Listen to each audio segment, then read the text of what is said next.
ولا تعسر وتمم بالخير وبك نستعين برسول الله صلى الله تعالى عليه وعلى آله وأصحابه وبارك وسلم. الصلاة والسلام عليك يا سيدي يا رسول الله وعلى آلك وأصحابك يا سيدي يا حبيب الله.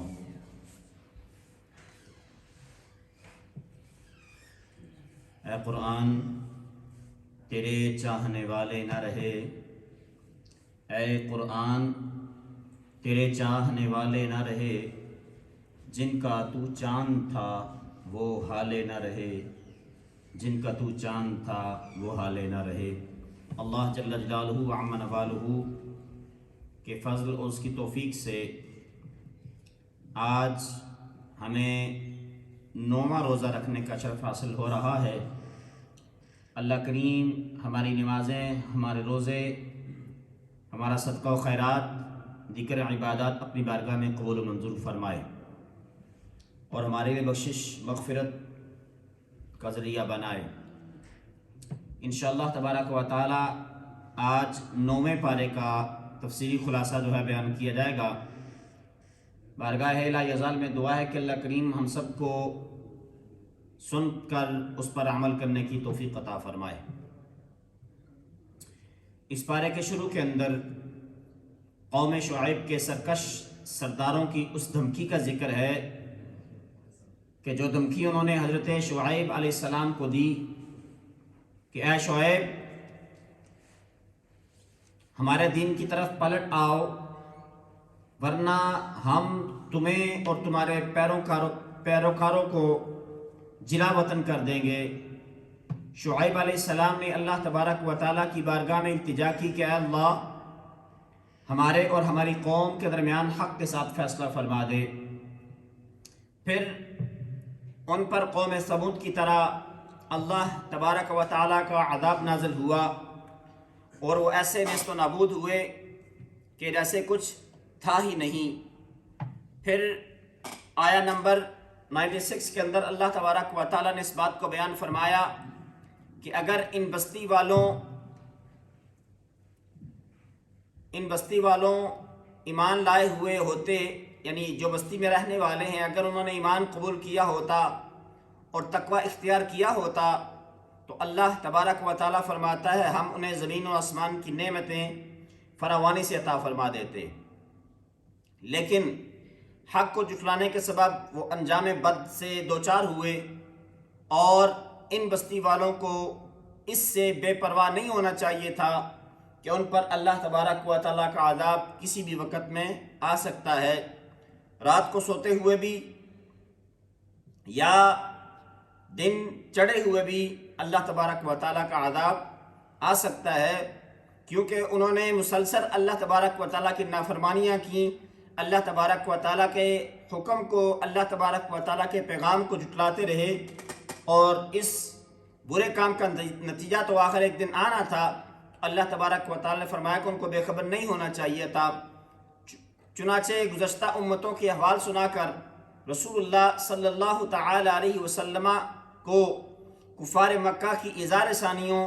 پر تسلی دینا اور مشرکین مکہ کو عبرت دلانا مقصود تھا، یعنی رسول اللہ علیہ السلام کو پچھلی امتوں کی نافرمانیاں جو تھی پھر ان کے مطابق جو ان کو اظہار ثانیاں ہوئیں اور اس کے مطابق جو ان کو تکلیف دی گئی، ان کو عذاب نازل کیا گیا، تو ایک تو رسول اللہ علیہ السلام کو تسلی تھی، دوسرا مقصد یہ تھا کہ جو آج کے کفار ہیں حضور علیہ السلام کے زمانے کے، ان کو بھی نشان عبرت دلائی جائے کہ دیکھو تم سے پہلے بھی لوگ آئے تھے، وہ انبیاء علیہ السلام کی شان میں گستاخیاں کرتے رہے، انبیاء علیہ السلام کی باتوں کو جھٹلاتے رہے، اللہ تبارک و تعالیٰ کا پیغام جو ہے اس کا انکار کرتے رہے، تو تم بھی وہی کام کر رہے ہو، ان کا انجام یاد رکھو تو تمہارے ساتھ بھی وہی انجام ہوگا اگر تم ان حرکتوں سے باز نہیں آؤ گے۔ آیا نمبر 103 کے اندر جو ہے اس سے حضرت موسیٰ علیہ السلام کی بعثت اور فرعون اور اس کے پیروکاروں کا ذکر ہے کہ موسیٰ علیہ السلام کو اللہ تبارک و تعالی نے بھیجا فرعون کی طرف، اور پھر فرعون کا جو حال تھا اس کو بیان فرمایا۔ چنانچہ موسیٰ علیہ السلام اس کے پاس جاتے ہیں اور اس کو جا کر دعوت حق دیتے ہیں اور کہتے ہیں کہ میں تمہارے پاس واضح نشانیاں لے کر آیا ہوں اور بنی اسرائیل کو میرے ساتھ بھیج دو۔ فرعون حضرت موسیٰ علیہ السلام سے معجزات کا مطالبہ کرتا ہے کہ آپ اگر نشانی لے کر آئے ہیں تو نشانی ظاہر کیجئے اور جو ہے اپنا معجزہ دکھائیے۔ حضرت موسیٰ علیہ السلام نے اپنا عصا مبارک جو ہے زمین پر ڈالا تو وہ ایک واضح اژدہا بن گیا۔ اس حضرت موسیٰ علیہ السلام نے پھر اپنا ہاتھ مبارک جو ہے وہ گریبان سے نکالا تو دیکھنے والوں نے دیکھا کہ وہ بہت روشن تھا، اور اللہ تبارک و تعالیٰ نے حضرت موسیٰ علیہ السلام کو ید بیضا یعنی چمکنے والا، خوبصورت روشنی والا روشن ہاتھ آپ علیہ السلام کو جو ہے وہ معجزے کی صورت میں عطا فرمایا تھا۔ پھر فرعون کے سرداروں نے پھر بھی حق قبول نہ کیا۔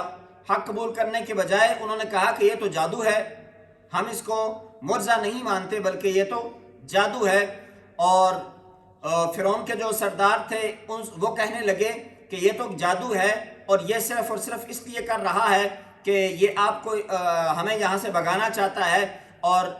اپنے ملک سے نکالنا چاہتا ہے، اس لیے جو ہے یہ ہمیں جادو دکھا رہا ہے۔ تو انہوں نے کہا کہ اس معاملے کو ذرا ڈھیل دے دو اور جادوگروں کو جمع کرو۔ جادوگر بلائے گئے، فرعون نے جادوگروں کو بلایا، جمع کیا، اور جادوگر جب فرعون کے پاس آئے تو آ کر کہنے لگے اے فرعون یہ بتاؤ کہ اگر ہم غالب آ جاتے ہیں تو ہمارا انعام کیا ہوگا؟ اگر موسیٰ علیہ السلام پر ہم غالب آ جاتے ہیں ان کے جادو کے اوپر نعوذ باللہ تو ہمارا انعام کیا ہوگا؟ تو اس نے کہا کہ تم میرے مقربین میں سے ہو جاؤ گے، تم میرے بڑے قریبی ساتھی بن جاؤ گے، میں تمہیں اپنے قریب جو ہے پوسٹیں عطا کر دوں گا۔ تو جادوگروں نے موسیٰ علیہ السلام سے کہا کہ اے موسیٰ آپ پہل کریں گے یا ہم پہل کریں؟ موسیٰ علیہ السلام نے فرمایا تم پہل کرو۔ پھر جادوگروں نے اپنی رسیاں زمین پر ڈالی تو لوگوں کے نگاہوں کو سحر زدہ کر دیا انہوں نے اور انہیں ڈرایا۔ تو انہوں نے یہ کہا انہوں نے کہا یہ تو بڑا جادو لے آئے ہیں۔ اللہ تبارک و تعالیٰ نے موسیٰ علیہ السلام کو حکم دیا اے پیارے موسیٰ اپنا عصا زمین پر ڈالیے، اور حضرت موسیٰ علیہ السلام اپنا عصا زمین پر ڈالتے ہیں، وہ عصا صاف بن جاتا ہے اور جادوگروں کی جتنی بھی چیزیں تھیں ان سب چیزوں کو نگلنا شروع کر دیتا ہے، حتیٰ کہ سب کو جتنے بھی ان کے جو کرتب تھے جو ان کی رسیاں تھیں ان ساریوں کو نگل جاتا ہے۔ اس طرح کے معجزے کی حقانیت اور جادو کا بطلان ثابت ہوا اور فرعونی رسوا ہوئے۔ تو پھر کیا ہوتا ہے، جادوگر جو ہے وہ سجدے میں گر جاتے ہیں اور اللہ تبارک و تعالیٰ پر ایمان لے آتے ہیں اور ایمان لانے کا وہ اعلان کرتے ہیں۔ جب وہ اللہ تبارک و تعالیٰ کی ذات پر ایمان لاتے ہیں تو فرعون ان کو دھمکی دیتا ہے کہ میری اجازت کے بغیر تم ایمان لے آئے تو میں تمہارے ہاتھ پاؤں مخالف سمت سے کاٹ دوں گا اور تمہیں سولی پر چڑھا دوں گا۔ انہوں نے کہا کہ ایمان لانے کی پاداش میں تم ہمیں جتنی بھی سزا دینا چاہتے ہو دے لو۔ پھر انہوں نے اللہ تبارک و تعالیٰ کی بارگاہ میں دعا کی کہ یا اللہ ہمیں صبر اور استقامت عطا فرما۔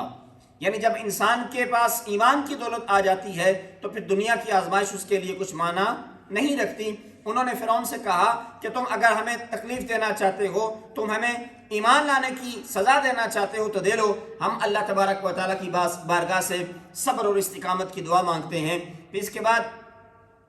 فرعون نے بنی اسرائیل کے بیٹوں کو قتل کرنے اور بیٹیوں کو زندہ رہنے کا جو ہے حکم دے دیا کہ کوئی بھی اگر بچہ پیدا ہوتا ہے اس کو قتل کر دیا جائے اور اگر کوئی بچی پیدا ہوتی ہے تو اس کو زندہ رکھا جائے۔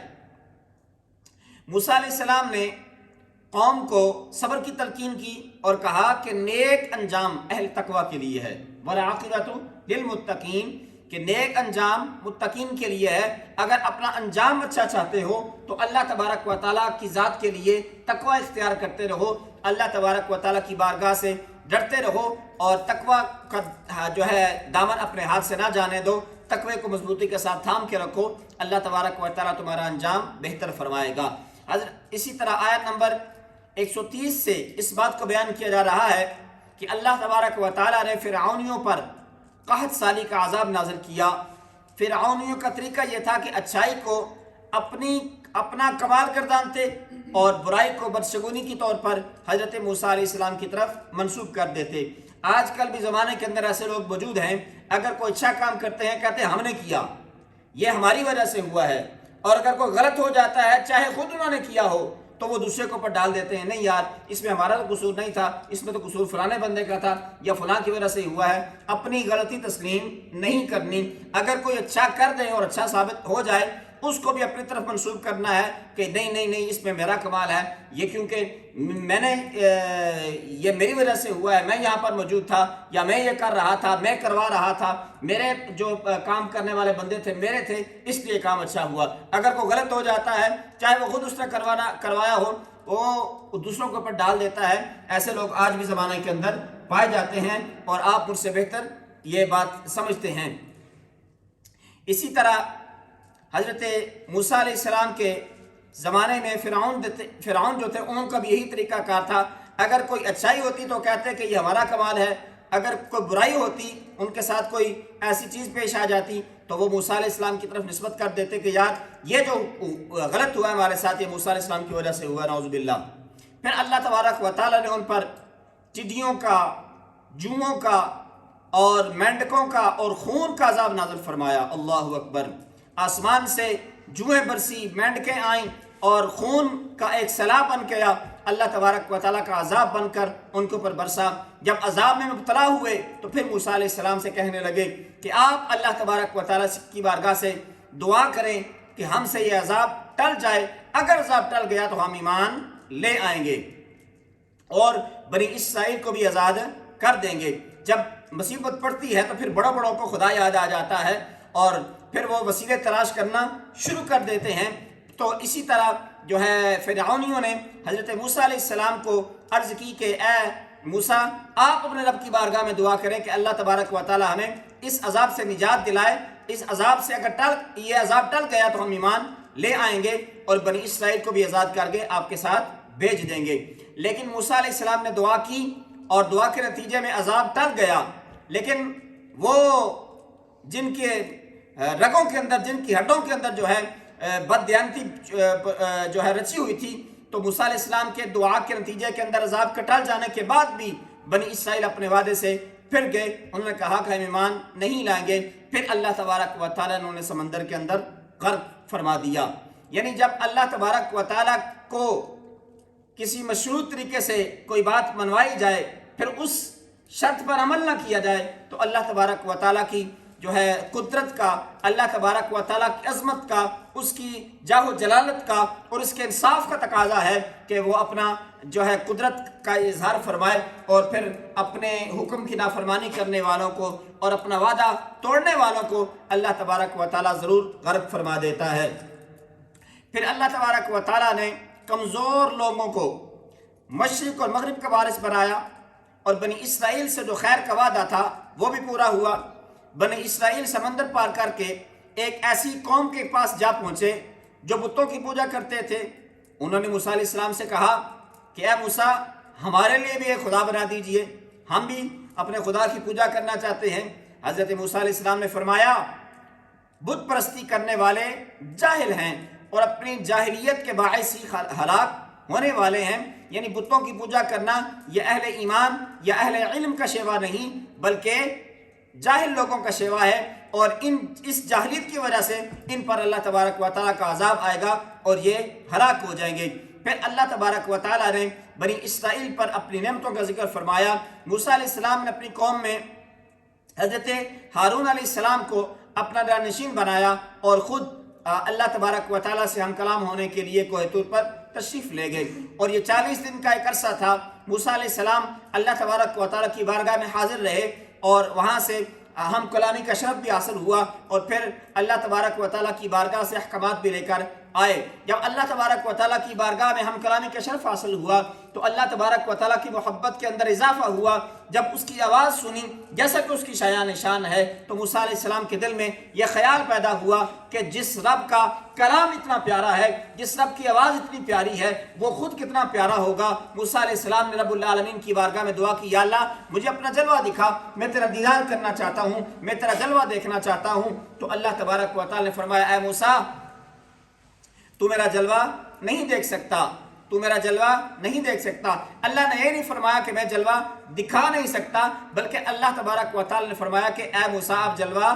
دیکھ نہیں سکتے ہیں۔ تو پھر اس کا ایک تفصیل کے ساتھ ایک جو ہے واقعہ موجود ہے۔ پھر اللہ تبارک و تعالیٰ نے فرمایا ٹھیک ہے موسیٰ، میں اپنے جو ہے جلوہ جو ہے پہاڑ پر نازل فرماتا ہوں، اگر یہ پہاڑ سلامت رہ گیا، اگر یہ پہاڑ میرا جلوہ برداشت کر سکا اور اس کی تاب لا سکا تو اے موسیٰ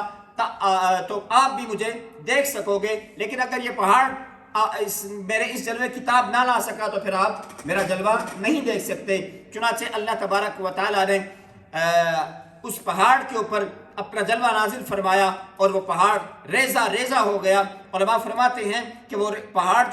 جو تھا وہ اتنا ریزہ ریزہ ہو گیا کہ وہ بالکل جو ہے سرمے کی طرح باریک بن گیا۔ اللہ اکبر۔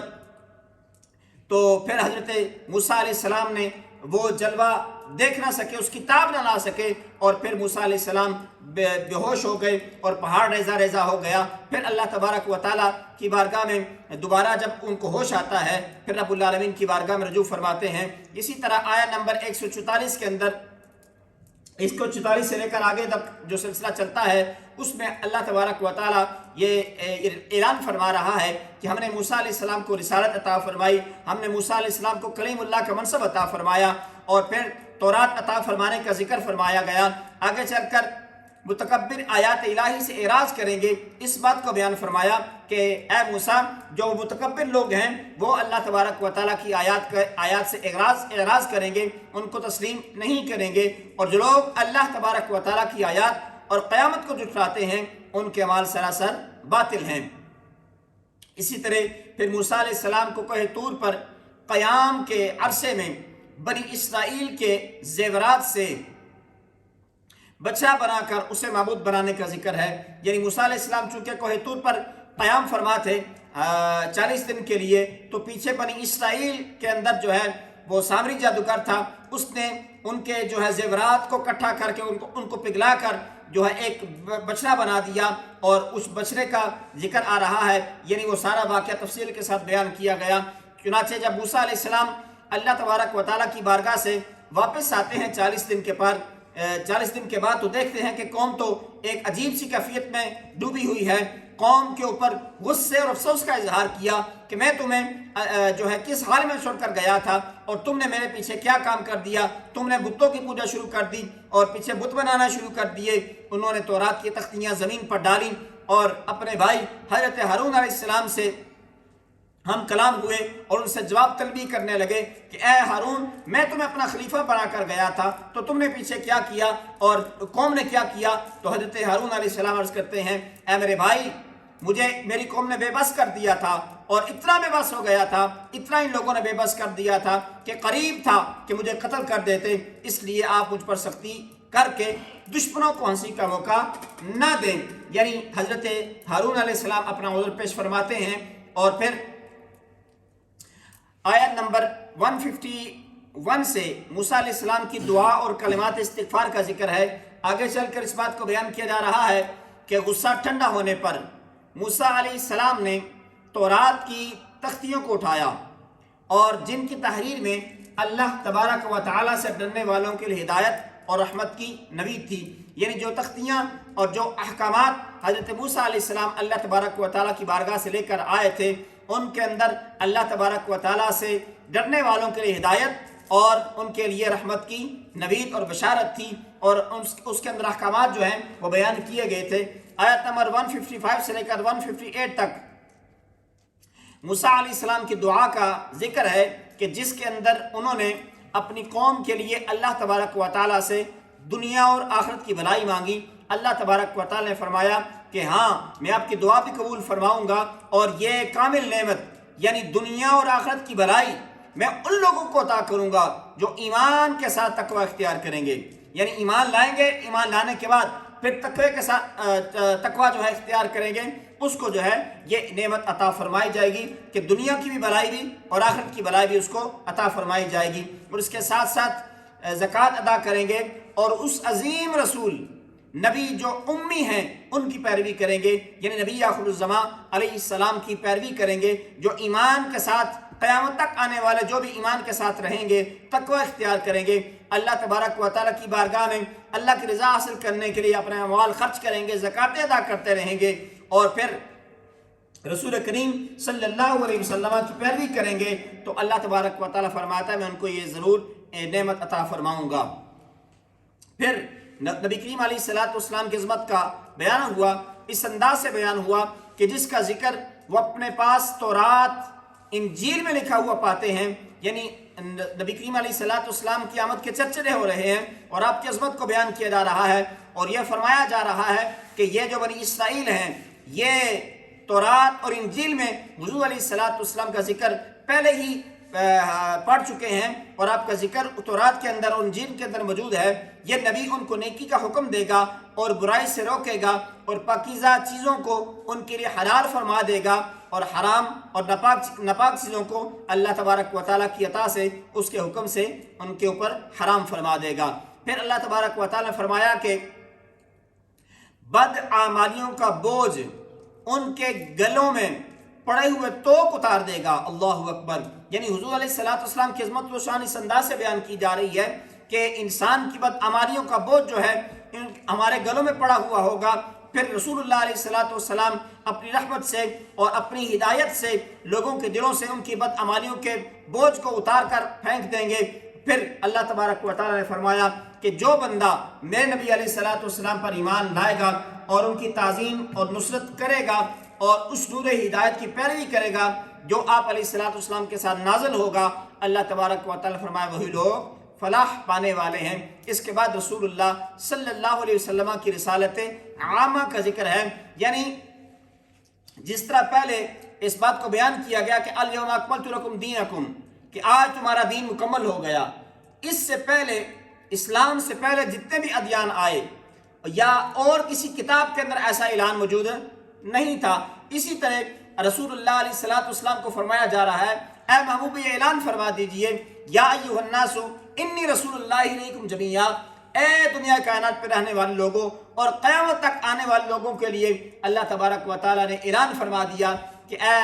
محبوب علیہ الصلوۃ والسلام یہ اعلان فرما دیجئے کہ میں ساری امت کے لیے رسول بن کر آ گیا ہوں۔ اس آیت مبارکہ سے یہ بات بھی ثابت ہوتی ہے کہ رسول اللہ علیہ الصلوۃ والسلام نبی آخر الزمان ہیں اور قیامت تک آپ علیہ الصلوۃ والسلام کے بعد کوئی نبی نہیں آئے گا، اور پھر اگر کوئی بندہ نبوت کا دعویٰ کرتا ہے تو پھر وہ جھوٹا تو ہو سکتا ہے لیکن نبی نہیں ہو سکتا ہے۔ اسی طرح حضرت آیت نمبر 160 سے حضرت موسیٰ علیہ السلام کی پتھر پر ضرب سے ان کی قوم کے 12 قبیلوں کے لیے 12 چشمے جاری ہونے کا معجزہ بیان کیا گیا کہ قبیلے حضرت موسیٰ علیہ السلام کے پاس آئے اور جو ہے سوال کرنے لگے، پانی کا پیاس کا شکایت کرنے لگے، تو موسیٰ علیہ السلام نے ضرب پر جو ہے پتھر پر ضرب لگائی تو ان حضرت موسیٰ علیہ السلام کی پتھر پر ضرب مارنے سے 12 چشمے 12 قبیلوں کے لیے پیدا ہو گئے، اور اس معجزے کا بیان فرمایا جا رہا ہے۔ اس کے بعد اس بات کو بیان کیا جا رہا ہے کہ بنی اسرائیل کو حکم ہوا کہ معافی مانگتے اور سجدہ کرتے ہوئے بیت المقدس میں داخل ہو جاؤ، لیکن انہوں نے اس مسئلے کے اندر تحریف کر دی، اس کو چینج کر دیا۔ جس طرح اللہ تبارک و تعالیٰ نے انہیں اس بات کا حکم دیا تھا، انہوں نے کما حق ہو اللہ تبارک و تعالیٰ کا حکم نہیں مانا۔ پھر بتایا کہ سمندر کے کنارے ایلا نامی بستی میں انہیں ہفتے کے دن مچھلیوں کو شکار سے منع فرمایا گیا تھا، مگر انہوں نے اللہ تبارک و تعالیٰ کے حکم کی نافرمانی کی۔ بنی اسرائیل کے ان نافرمانیوں کے باعث ان کی صورتوں کو مسخ کر کے بندر بنا دیا گیا۔ یعنی یہ بھی بعض دفعہ ہمارے ذہن میں یہ بات آتی ہے کہ جو ہے حضرت موسیٰ علیہ السلام کے جو امتی تھے یا جو بنی اسرائیلی تھے وہ چونکہ اللہ تبارک و تعالیٰ کی نافرمانیاں کرتے رہے اس لیے وہ بندر بن گئے، یعنی ان کو بندر بنایا گیا۔ لیکن اللہ تبارک و تعالیٰ کا جو فرمان ہے کونوا قردۃ خاسئین، اس سے یہ بات روز روشن کی طرح واضح ہو جاتی ہے کہ وہ انسان بندر پہلے نہیں بنے بلکہ پہلے بندر موجود تھے، تو اللہ تبارک و تعالیٰ نے فرمایا کہ تم بندر بن جاؤ۔ یعنی ایسا نہیں ہے کہ انسان سے پہلے بندروں کا وجود نہیں تھا اور یہ پہلے لوگ تھے جن کو بندر بنایا گیا، نہیں، بلکہ اللہ تبارک و تعالیٰ نے ان کی صورتوں کو مسخ کر کے فرمایا کہ تمہاری صورتیں جو ہیں وہ بندر بنا دی جائیں گی، کونوا قردۃ خاسئین، تم جو ہے ذلیل بندر بن جاؤ۔ اللہ اکبر۔ یہ بھی جو ہے کلیئر ہو جاتا ہے کہ بندروں کا وجود پہلے موجود تھا۔ اس سے بعض لوگوں کا یہ خیال ہے کہ پہلے بندر موجود نہیں ہوا کرتے تھے، انسان ہوتے تھے، تو پھر اللہ تبارک و تعالیٰ نے انسانوں کو بندر بنایا۔ ایسا نہیں تھا، بلکہ بندر پہلے موجود تھے، اس لیے اللہ تبارک و تعالیٰ فرمایا کہ تم بھی بندر بن جاؤ۔ آیت نمبر 172 سے اس بات کو بیان کیا جا رہا ہے کہ اللہ تبارک و تعالیٰ نے حضرت آدم علیہ السلام کی اولاد جو ہے ان کی ارواحوں کو جمع فرمایا، یعنی بنی آدم کی تمام ارواح کو جمع فرمایا اور ان سے اپنی ربوبیت کا اقرار کروایا، اور اس اقرار کو عہد الست سے تعبیر کیا کہ کیا میں تمہارا رب نہیں ہوں؟ تو ساری روحوں نے کہا کہ قالوا بلا، ہاں تو ہمارا رب ہے، اور اس عہد کو عہد الست قرار دیا گیا۔ پھر آیت نمبر 179 سے اللہ تبارک و تعالیٰ کی نعمت عقل کو قبول ہدایت کے لیے استعمال نہ کرنے والوں کو چوپایوں سے بدتر قرار دیتے ہوئے فرمایا، یعنی جن کے پاس اللہ تبارک و تعالیٰ نے نعمت عقل دی ہے، جن کے پاس عقل موجود ہے، لیکن اس عقل کو ہدایت قبول کرنے کے لیے استعمال نہیں کرتے، تو اللہ تبارک و تعالیٰ فرمایا گویا یہ لوگ ایسے ہی ہیں کہ ان کے پاس عقل ہے ہی نہیں ہے۔ اور پھر ان کو چوپایوں کے ساتھ تعبیر کیا، جانوروں کے ساتھ ان کی تشبیہ دی، اور فرمایا کہ ان کے دل ہیں مگر وہ حق کے دلائل سنتے نہیں ہیں، سمجھتے نہیں ہیں، ان کی آنکھیں ہیں مگر وہ آیات الہی کو دیکھتے نہیں ہیں، ان کے کان ہیں مگر دعوت حق کو سنتے نہیں ہیں۔ یعنی آنکھیں بھی ہیں، کان بھی ہیں، اور جو ہے دل بھی ہیں، لیکن اللہ تبارک و تعالیٰ فرماتا ہے دل تو ہے لیکن سمجھتے نہیں ہیں، آنکھیں تو ہیں مگر دیکھتے نہیں ہیں، کان تو ہیں مگر سنتے نہیں ہیں۔ یعنی کیوں؟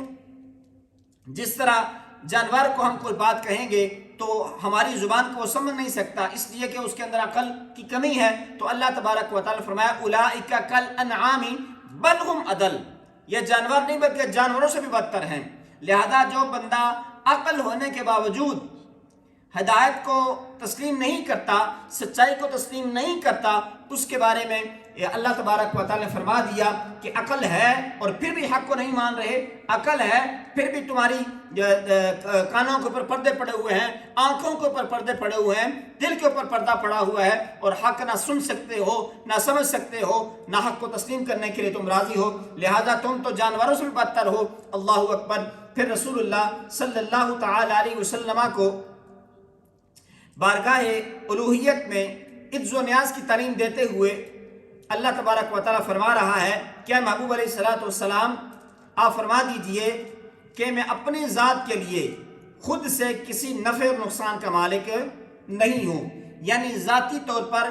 میں نہ کسی چیز کا نفع کا مالک ہوں، نہ کسی جو ہے نقصان کا مالک ہوں، ہر چیز کا مالک اللہ تبارک و تعالی ہے۔ مگر اللہ جو چاہے، اگر میں اپنی ذات سے غیب جانتا تو میں از خود خیر کثیر جمع کر لیتا اور مجھے کوئی تکلیف نہ پہنچتی۔ یعنی غیب کے علوم جو ہیں وہ ساری نعمتیں رب ہی کی عطا سے ہیں، اور کبھی کوئی تکلیف پہنچے تو اس کی قضا اور قدر سے ہی پہنچتی ہے۔ یعنی اگر اس آیت کو یہ سمجھ لیا جائے کہ اللہ تبارک و تعالیٰ نے رسول اللہ علیہ الصلوۃ والسلام کو فرمایا کہ آپ یہ کہیں کہ میں کسی چیز کا مالک نہیں ہوں، اور اس سے اگر بندہ یہ ثابت کرنا چاہے کہ رسول اللہ علیہ الصلوۃ والسلام کو تو کسی چیز کا اختیار ہی نہیں ہے، یہ معنی نہیں ہے، بلکہ یہاں پر ذاتی طور پر معنی مراد ہے کہ حضور علیہ الصلوۃ والسلام کو اللہ تبارک و تعالیٰ فرماتا ہے محبوب یہ اعلان فرمایا کہ میں ذاتی طور پر کسی چیز کا مالک نہیں ہوں، بلکہ اللہ تبارک و تعالیٰ کی عطا سے ہوں، اور اگر میں ذاتی طور پر کسی چیز کا مالک ہوتا تو پھر مجھے کوئی تکلیف نہ پہنچتی، کیونکہ اللہ تبارک و تعالیٰ بے نیاز ہے، اور اللہ تبارک و تعالیٰ بے نیاز ہے، اللہ تبارک و تعالیٰ ذاتی طور پر ہر چیز کا خالق ہے اور ہر چیز کا مالک ہے، لیکن اللہ تبارک و تعالیٰ اپنی عطا سے اپنے محبوب علیہ الصلوۃ والسلام کو جو اختیار دینا چاہے، دنیا کی کوئی طاقت اس کو روک نہیں سکتی ہے۔ صرف عقیدہ جو ہے درست ہونا چاہیے، یعنی کہ یہ نہیں سوچنا چاہیے کہ اللہ تبارک و تعالیٰ کی جو ہے ملکیت میں